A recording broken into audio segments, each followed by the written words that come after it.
Focus of the day.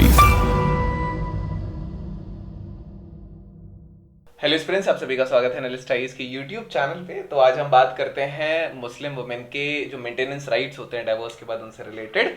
क्यों news में है, करंट केस जो सुप्रीम कोर्ट में है वो क्या कहता है, कौन सी ऐसी एट्रोसिटीज होती हैं जो खास करके मुस्लिम वर्ग की महिलाओं को देखना पड़ता है इस देश में।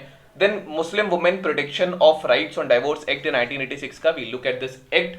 कैसे ये एक्ट धीरे धीरे इवॉल्व हुआ, 2009 में अमेंडमेंट, 2019 में अमेंडमेंट, इसमें कुछ चीजें हुई और कुछ प्रायर जुडिशियल प्रेसिडेंट्स यहाँ पर हैं, कुछ पहले की यहाँ पे रूलिंग है हाई कोर्ट और सुप्रीम कोर्ट की। We will be looking at that. After that we will be solving out today's problems the mains practice question which is based on this topic. So let's start by news. So recently जो भारत का supreme court है इसने decide किया है कि जो एक divorce होता है मुस्लिम वुमेन में, क्या वो क्लेम ले सकता है एक सेक्शन 125 है सीआरपीसी का, जो क्रिमिनल प्रोसीजर कोड होता है, इसके अगेंस्ट। क्योंकि उनके जो फॉर्मर हस्बैंड है वो कह रहे हैं कि ये जो लॉज हैं, क्योंकि सीआरपीसी 125 सेक्शन अगर लगता है तो ये सेकुलर लॉज को लेकर के आता है और ये डिस्टिंक्ट जो पर्सनल लॉज होते हैं उनके ऊपर है। ये डिस्प्यूट जो है तब आया जब एक मुस्लिम मैन ने चैलेंज किया तेलंगाना हाई कोर्ट में, जब तेलंगाना हाई कोर्ट ने उसको डायरेक्ट किया कि वो इंटरिम मेंटेनेंस देगा अपनी फॉर्मर वाइफ को। उसने कंटेंट किया जो मेंटेनेंस का केस है वो प्रोविजन जो मुस्लिम वुमेन एक्ट है 1986 का,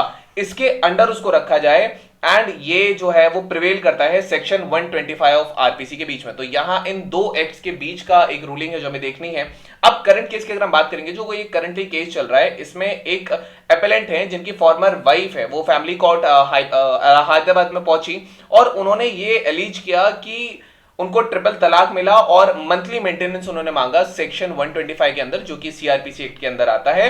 नाउ हस्बैंड ने आर्ग्यू किया कि जो मुस्लिम वुमेन एक्ट है 1986 का जो एक्ट है ये एक स्पेशलाइज्ड लॉ है और ये प्रिवेल करेगा सेक्शन 125 सीआरपीसी के ऊपर। उसने कंटेंट किया जो रिलीफ है ये नहीं मिल सकता फैमिली कोर्ट के अगेंस्ट, क्योंकि 1986 का जो एक्ट है ये जो रिजेक्शन देता है वो फर्स्ट क्लास मजिस्ट्रेट को देता है, वो डिसाइड करने के लिए जो भी महर का इशू होता है। महर मतलब जो डाउरी में उनके साथ मिलता है, तो इस प्रकार का एक इशू होता है। और बाकी जो सब्सिस्टेंस है, यहाँ उसने हाईलाइट किया कि जो वाइफ है उसने कोई भी एफिडेविट जो है वो मजिस्ट्रेट के आगे नहीं फाइल किया कि वो प्रेफरेंस उसको दी जाए सीआरपीसी के ऊपर, जो 1986 है एक्ट, इसको ना दी जा करके as required by section 5 of this act. तो सेक्शन 5 जो है वो रिक्वायर करता है।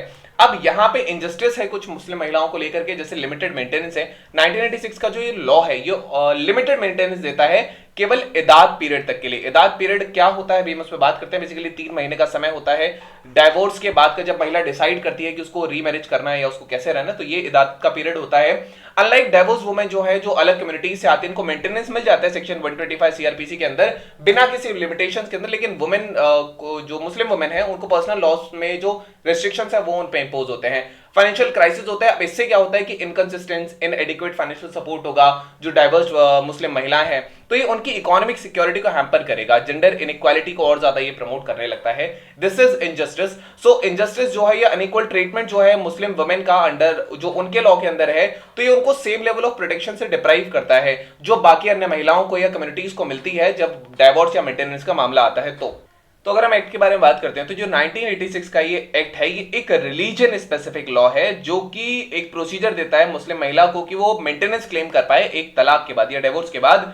ये एनेक्ट किया गया था जब सुप्रीम कोर्ट ने 1985 का डिसीजन जो है उसको एसेंशियली ये नलीफाई किया गया था। ये केस था मोहम्मद अहमद खान वर्सेस शाह बानो बेगम के बीच में। इसने अपील किया कि जो मुस्लिम वुमेन के राइट है मेंटेनेंस लेने के लिए डिवोर्स के बाद, वो सेक्शन 125 सीआरपीसी के अंडर आते हैं। वर्डिक्ट जो है, हाउएवर, ये बहुत से लोगों ने ये माना था कि 125 के अंदर देना ये मतलब पर्सनल लॉस के अगेंस्ट है।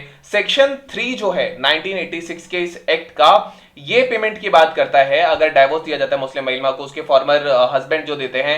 और ये इदाद के पीरियड के समय होता है। इदाद पीरियड 3 महीने का पीरियड हमने बात की थी, जब वुमेन जो है वो ऑब्जर्व करती है हस्बैंड की डेथ के बाद या फिर डिवोर्स के बाद कि क्या वो रीमैरी कर सकती है। ऐसा जो अमाउंट है वो महर के इक्वल होता है। महर क्या होता है? महर बेसिकली जो डॉरी दी जाती है उसको, उसके अमाउंट के इक्वल होता है।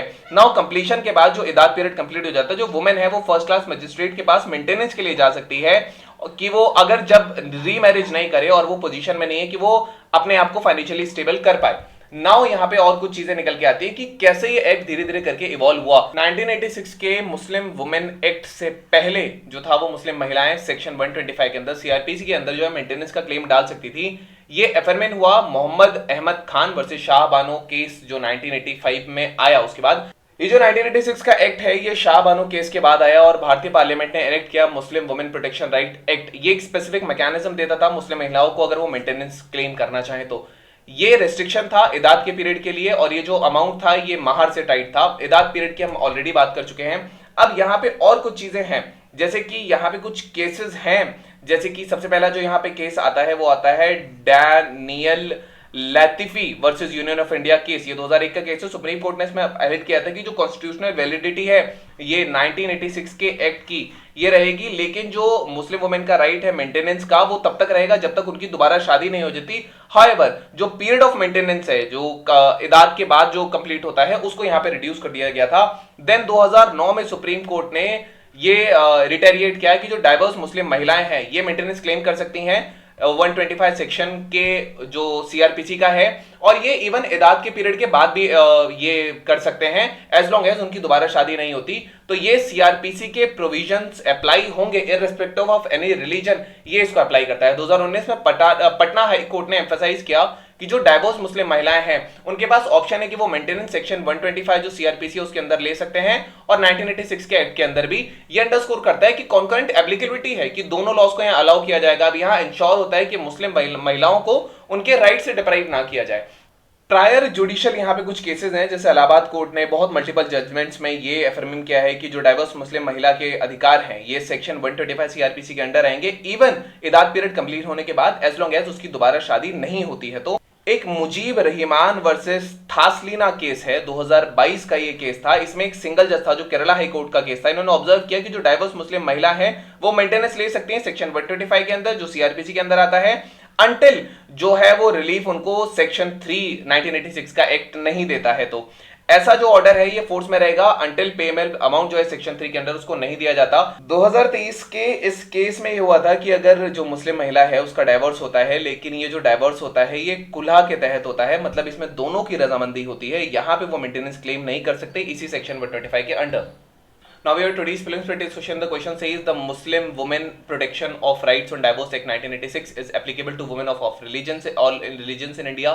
A secular law ensuring gender equality, a religion-specific law addressing maintenance during divorce of Muslim women, a recent amendment in the Indian Constitution. So you can type down the comment section relative to correct or not. Now we have today's main discussion. The question says critically evaluate the 1986 Act in the light of its impact on the gender equality and its consistency with the right to equality enshrined within the Indian Constitution. So this is all about today's video and session.